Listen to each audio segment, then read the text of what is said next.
एक सेठ और सेठानी रोज सत्संग जाते थे। एक दिन तोते ने सेठ से पूछा, सेठ जी, आप रोज कहाँ जाते हैं?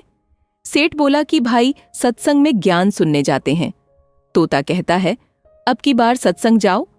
तब संत महात्मा से एक बात पूछना कि मैं आजाद कब होऊंगा सेठ?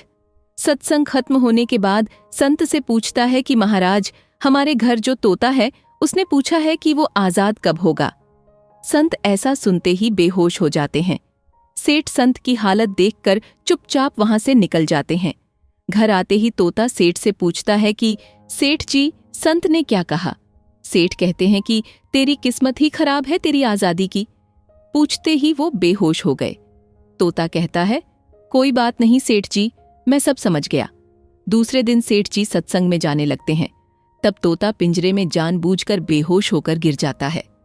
सेठ उसे मरा हुआ मानकर जैसे ही उसे पिंजरे से बाहर निकालते हैं तो वो उड़ जाता है।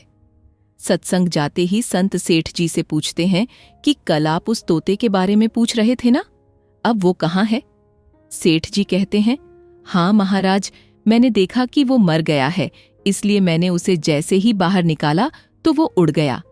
संत ने कहा, तुम सत्संग सुनकर भी अब तक मोह माया के पिंजरे में फंसे हो, जबकि वह तोता बिना सत्संग के मेरे एक इशारे से आजाद हो गया।